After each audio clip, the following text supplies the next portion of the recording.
Shalom. Berikut ini kita belajar hidup sebagai murid Kristus adalah hidup yang layak dijalani. Maksudnya kehidupan menyangkal diri itu, kehidupan memikul salib itu adalah cara hidup yang sangat layak kita jalani. Kenapa? Kita lihat yang pertama. Karena seorang murid menemukan hidup yang sejati dalam kehidupannya. Itu hanya ditemukan seorang murid. Yang bukan seorang murid enggak. Oleh karena ini penting. Kenapa kehidupan menjadi seorang murid itu adalah kehidupan yang sangat layak dijalani. Bahkan boleh saya katakan very important. Jadi enggak tahu lagi fee-nya berapa. Itu sangat penting. Kenapa begitu? Karena hanya seorang murid yang menemukan hidup yang sejati dalam kehidupannya. Di dalam Lukas 9 ayat 24 dikatakan, karena barang siapa mau menyelamatkan nyawanya, ia akan kehilangan nyawanya. Tetapi barang siapa kehilangan nyawanya karena aku, ia akan menyelamatkannya. Perhatikan. Hanya murid yang memperoleh kehidupan sejati di dalam Tuhan. Sekalipun mungkin kehilangan segala sesuatu, tapi ketika dia hidup sebagai seorang murid, hidup sebagaimana Kristus hidup, di mata manusia mungkin kehidupannya tidak berarti, tapi perhatikan. Tuhan berkata, ia sedang menemukannya, kata menyelamatkan ini Bapak Ibu. Halo? Nah kalau kita perhatikan dalam Lukas 9 ayat 22, artinya sebelum ayat 23 dan 24 ini, di sana dikatakan, dijelaskan bahwa jalan seorang Mesias atau jalan Yesus itu bukan jalan kemenangan politis. Artinya begini, kemenangan yang dialami Yesus itu bukan kemenangan karena politik, bukan. Tapi kemenangan yang dialami oleh Yesus itu adalah kemenangan melalui jalan penderitaan. Kemenangan melalui jalan ketaatan kepada siapa? Kepada Bapa tentunya. Kalau Yesus enggak taat kepada Bapa, enggak ada kemenangan di sana. Dan kitab Filipi mencatat itu. Dan di kitab Matius, di kitab Injil diceritakan kisah itu ketika Yesus secara manusia berkata, Tuhan, Bapa, kalau seandainya cawan ini bisa berlalu, biarlah ini berlalu. Tapi bukan kehendakku, kehendakmu. Itu berbicara ketaatan kepada kehendak Bapa, saudara. Nah, dan penyerahan diri secara total kepada kehendak Allah. Itu yang Yesus lakukan. Oleh karena itu murid-muridnya harus siap mengikuti dia dalam jalan penyerahan diri. Kenapa? Karena kita murid. Yesus berkata dalam Lukas pasal 40 itu, seorang murid akan menjadi sama dengan gurunya kalau dia selesai mengikuti pelajarannya. Artinya kalau Yesus memperoleh kemenangan itu melalui jalan penderitaan, ketaatan, penyerahan diri kepada total, kita sebagai murid harus berjalan di jalan yang sama. Amin. Setiap orang yang mau mengikut dia harus berjalan di jalan yang sama. Minggu lalu kita sudah belajar ini ketika Yesus melemparkan undangan kepada orang-orang yang sudah mengenal dia, yang sudah percaya kepada dia. Dia berkata barang siapa mau mengikut aku. Di dalam teks Yunani itu kalimat undangan. Artinya begini, kalau kamu benar-benar mau ikut aku, kalau kamu benar siap menjadi muridku, maka kamu harus menyangkal diri, harus memikul salib setiap hari. Kalau enggak usah sekalian. Itu loh maksudnya saudara. Gak usah sekalian. Karena mengikut Yesus itu ada salib yang harus dipikul dan penyangkalan diri harus terjadi. Kalau enggak, gak usah sekalian. Kenapa?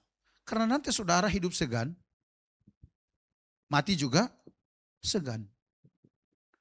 Saudara berpikir saudara sudah dalam keselamatan, padahal enggak.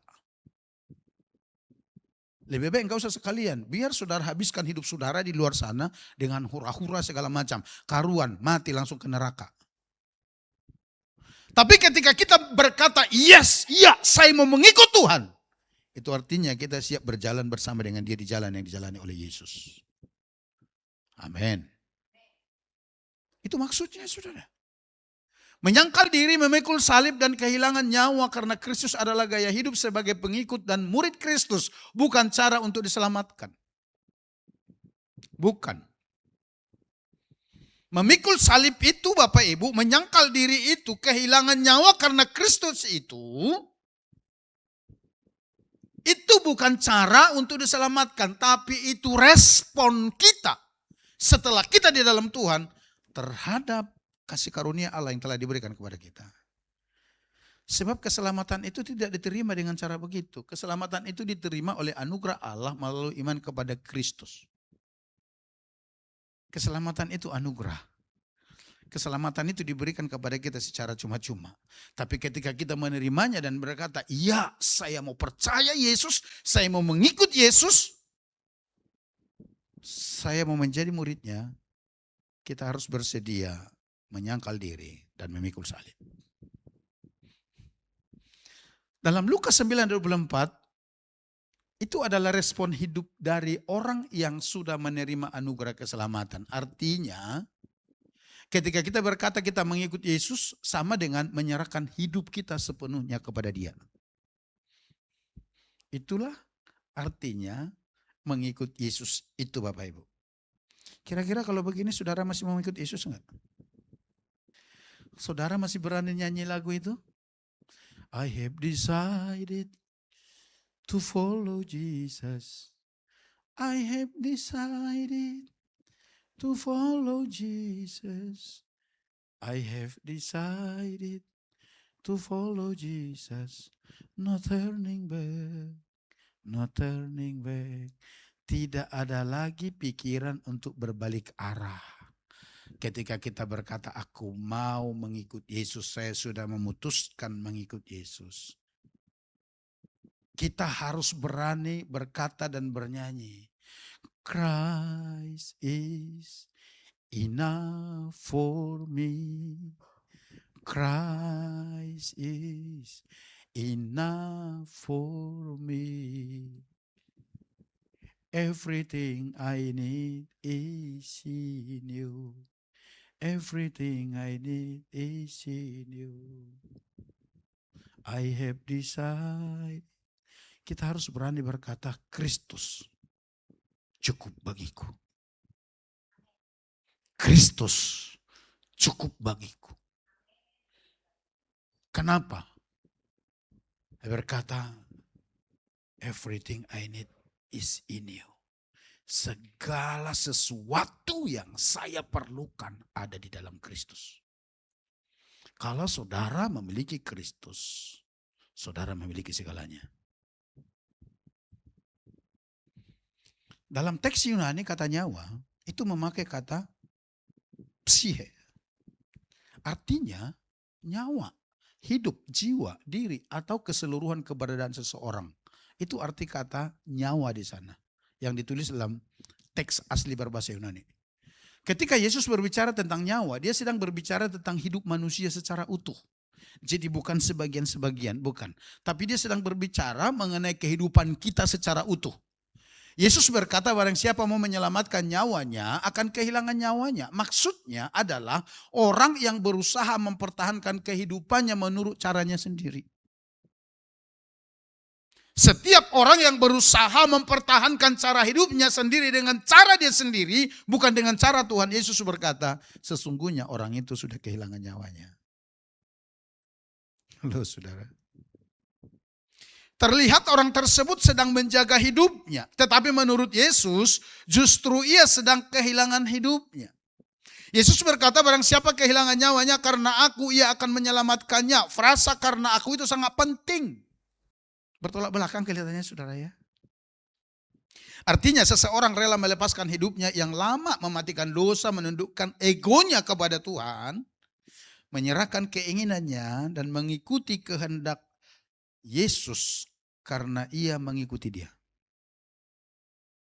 Harus itu konsepnya.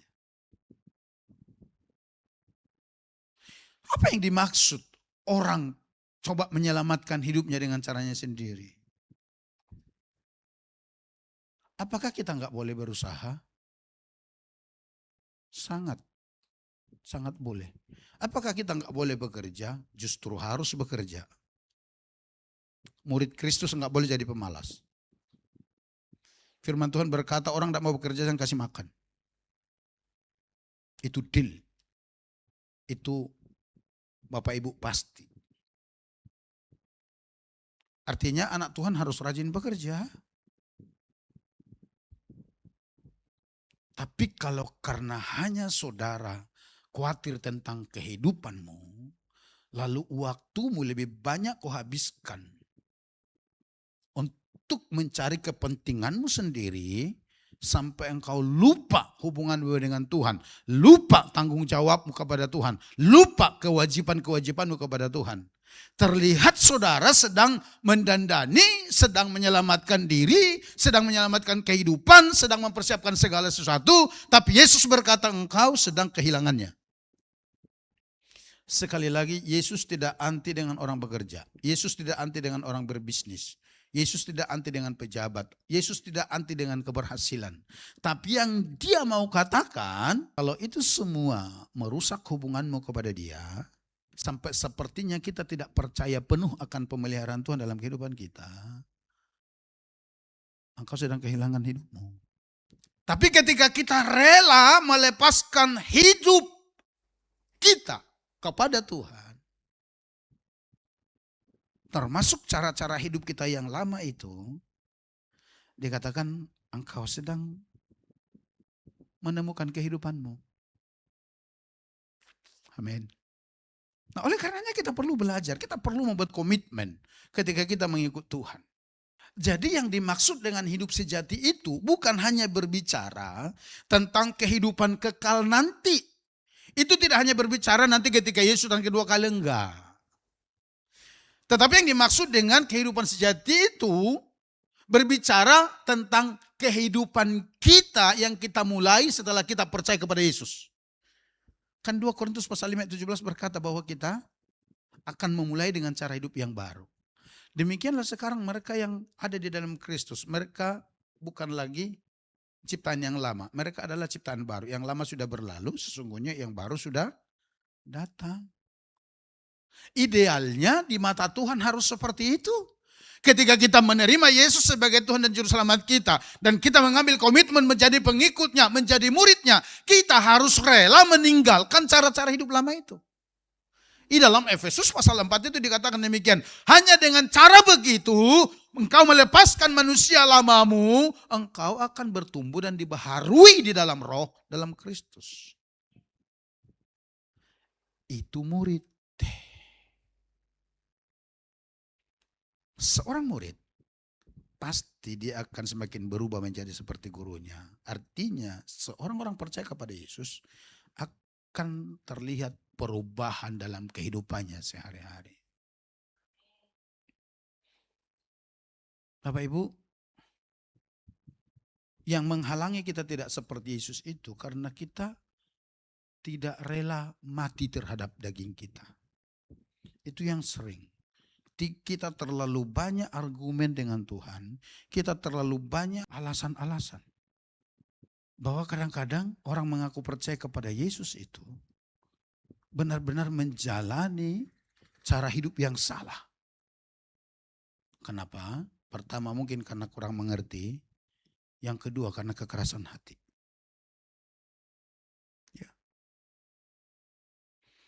Hidup yang sejati dalam Lukas 9 ayat 24 yang dicatat di sana itu memiliki 2 sisi pengertian. Yang pertama Bapak Ibu, hidup sejati yang mulai kita alami sekarang ketika kita hidup dalam Kristus. Apa itu? Perubahan hidup yang semakin seperti Yesus. Karena apa? Karena kita rela mematikan segala kedagingan, dosa-dosa lama, tabiat-tabiat lama, kita tinggalkan itu. Jadi kehidupan kita berubah terus menjadi seperti Kristus. Tidak ada yang langsung instan seperti Indomie. Tapi artinya kita mau bergerak. Bukan membuat banyak argumen alasan untuk membenarkan diri supaya kita tetap hidup seperti manusia lama. Bukan itu. Kalau progresnya kadang di atas, kadang di bawah, di atas, di bawah. Tapi tidak seperti roda yang berputar ya. Kalau roda berputar itu berputar di tempat. Orang Kristen enggak begitu.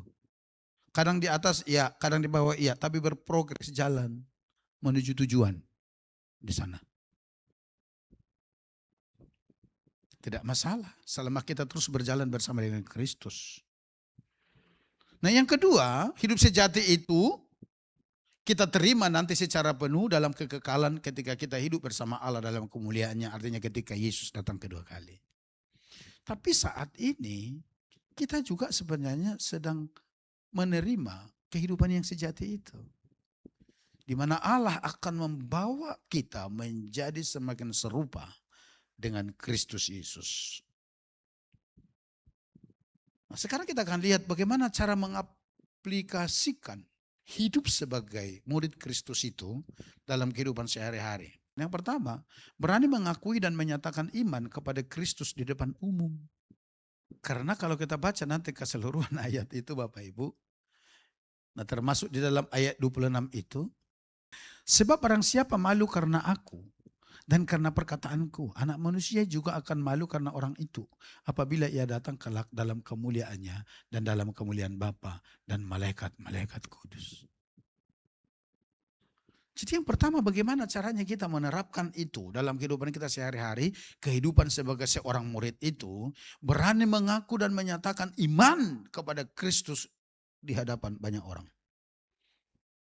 Tidak malu menyatakan diri dan imannya bahwa kita sebagai seorang murid Kristus, meskipun kita harus menghadapi ejekan, bahkan mungkin penolakan. Kita harus berani bersaksi atas iman kita tentang siapa kita.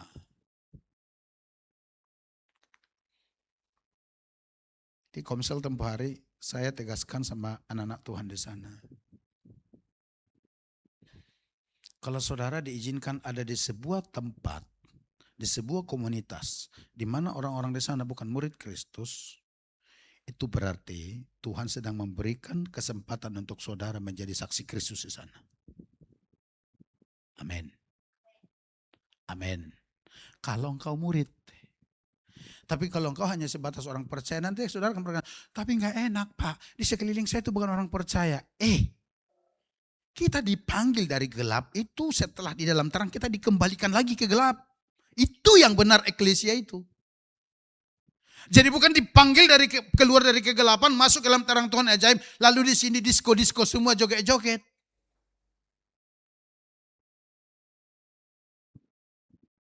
Enggak salah dengan lagu itu. Kau sahabatku, kau saudaraku, tiada yang dapat memisahkan. Enggak salah. Tapi dengar, supaya orang yang dipanggil keluar dari gelap masuk ke dalam terang ini berfungsi dengan benar sebagai garam dan terang dunia, kita dikembalikan ke gelap. Ngapain? Menjadi saksi. Tapi kalau dalam kesempatan seperti itu saudara malu bersaksi, malu mengakui imanmu kepada Kristus, engkau adalah orang percaya kepada Yesus. Yesus berkata, aku juga akan malu mengakuimu di hadapan Bapa. Halo? Saya bersyukur sampai sekarang belum pernah saya malu mengakui status saya. Dulu-dulu saudara, waktu turun ke Pontianak, pertemuan gembala-gembala, 2 pengerja, jalan masih rusak dan masih naik bis saya. Sering sekali orang bertanya begini, Bapak tugas di mana? Karena potongan rambut saya kan masih lebih cepak dulu dari sekarang. Ini karena rambut semakin tipis, saya bilang sama tukang cukur, jangan terlalu tipis potongnya. Rambut udah banyak habis rontok. Tapi dulu kan lebih cepak lagi. Mereka tanya, Bapak tugas di mana? Di Kodim kah? Di batalion kah? Saya bilang saya pendeta. Oh, saya pikir Bapak tentara. Saya tentara Kristus. Halo. Bapak Ibu perhatikan ini. Ungkapan ini bukan keluar dari mulut saya. Ungkapan ini keluar dari mulut Yesus.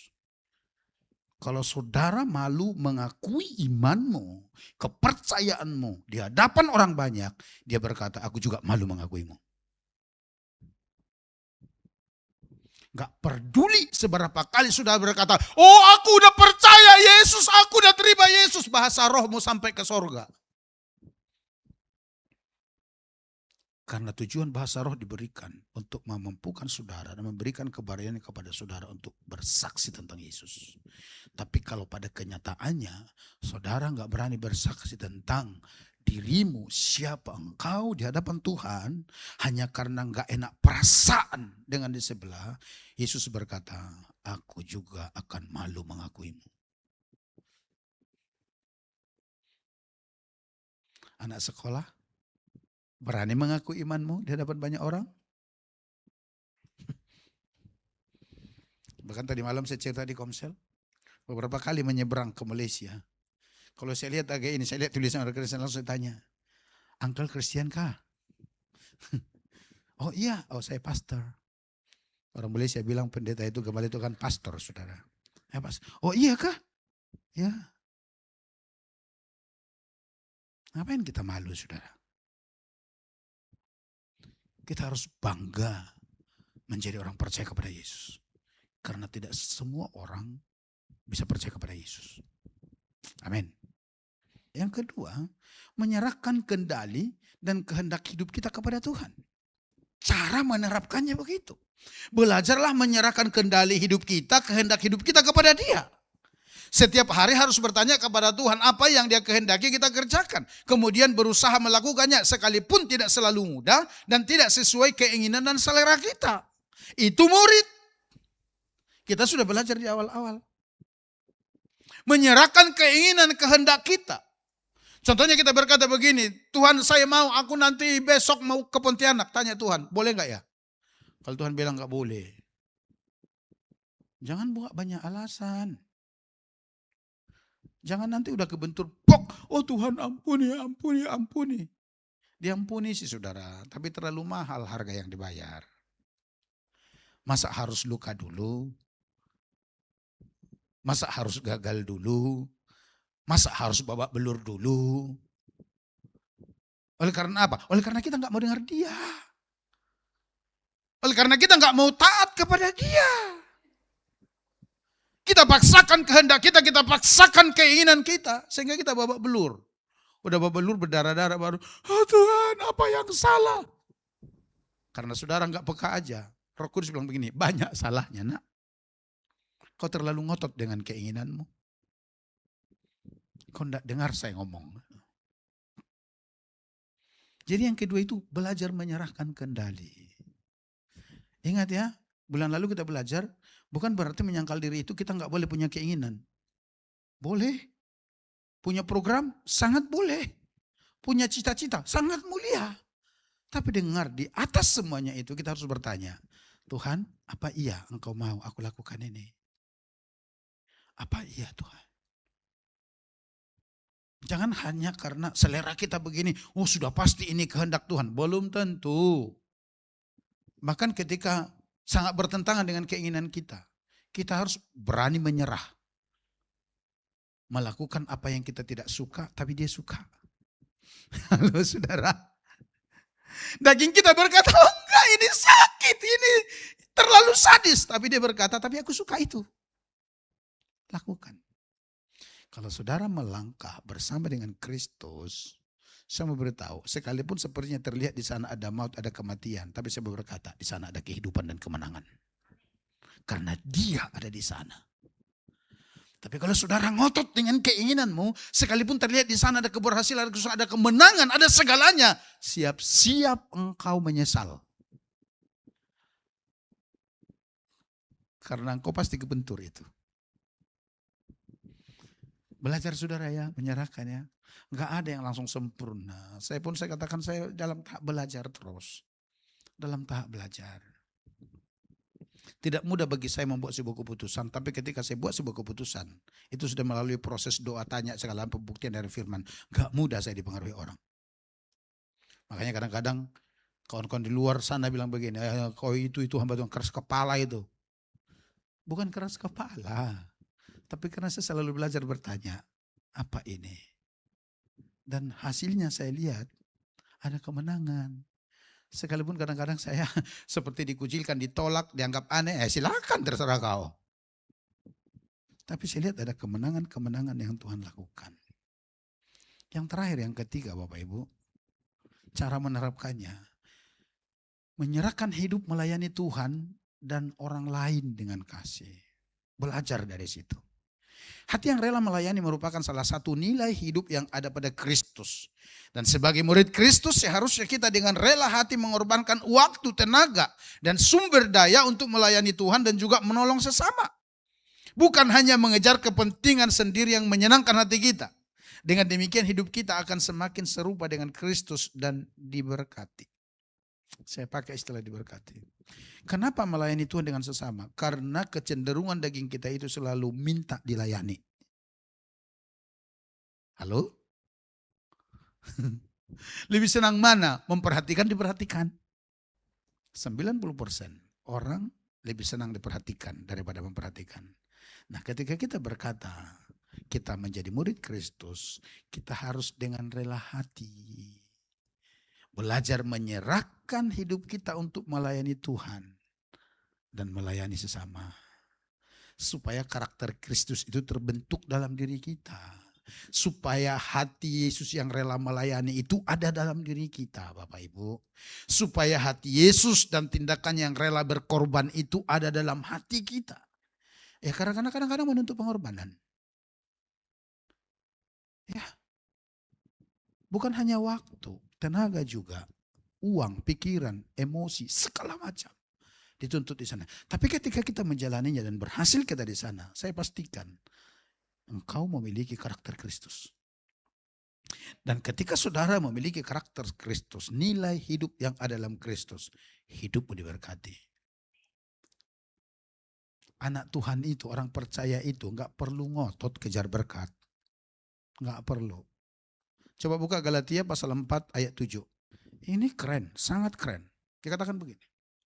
Jadi kalian bukan lagi hamba, melainkan anak. Dan karena kalian anak Allah, maka Allah akan memberikan kepadamu segala sesuatu yang disediakannya untuk anak-anaknya. Apa saja yang diberikan? Segala sesuatu yang diperlukan oleh anak-anaknya. Kalau terjemahan firman Allah yang hidup berkata demikian. Karena kalian anak bukan lagi hamba, maka apa yang Bapa punya, itu kepunyaanmu. Coba buka Roma pasal 8 ayat 16 dan 17. Terjemahan bahasa Indonesia masa kini. Roh Allah bersama-sama dengan roh kita menyatakan bahwa kita adalah anak-anak Allah, ayat 17. Nah, kalau kita adalah anak-anaknya, maka kita pun adalah ahli warisnya yang akan menerima berkat-berkat yang disediakan Allah untuk anak-anaknya. Kita akan menerima bersama-sama dengan Kristus apa yang sudah disediakan Allah baginya. Sebab kalau kita menderita bersama Kristus, kita akan dimuliakan juga bersama dengan Kristus. Masihkah saudara ragu terhadap pemeliharaan Tuhan? Halo? Masihkah engkau habiskan waktumu hanya untuk memburu berkat jasmani? Kalau engkau lakukan itu artinya engkau tidak percaya Tuhan. Saya mau beritahu kepada saudara apa yang Tuhan nyatakan tentang kita.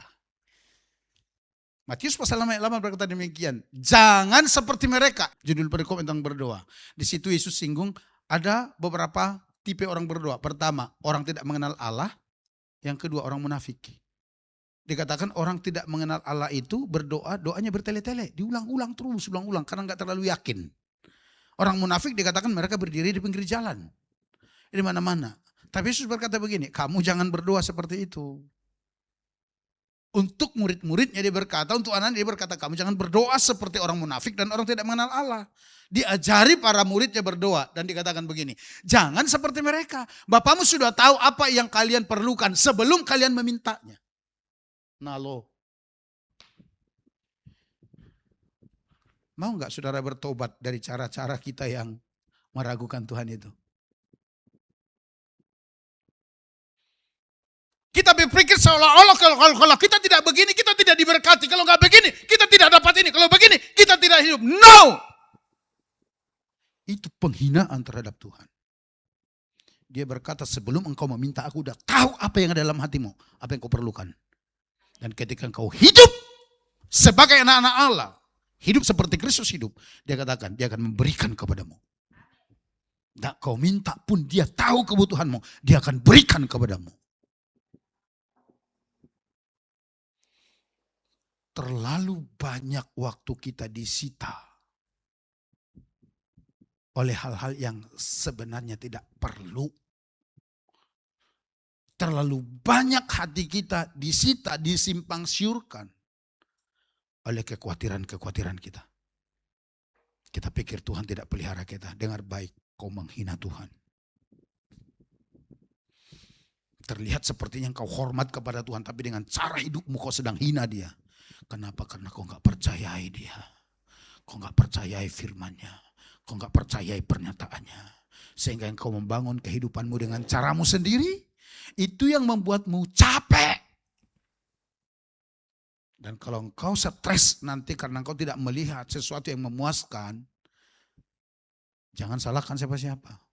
Jangan bilang, tapi saya sudah melayani Pak, tapi saya sudah berdoa, tapi saya sudah puasa. Tuhan bilang, firman-Ku tidak hidup di dalam hatimu. Karena firman Tuhan berkata, tinggallah di dalam Aku dan firman-Ku di dalam kamu. Maka minta apa saja yang kamu kehendaki, Bapa berikan. Tujuannya apa dikatakan? Supaya Bapa dipermuliakan. Halo?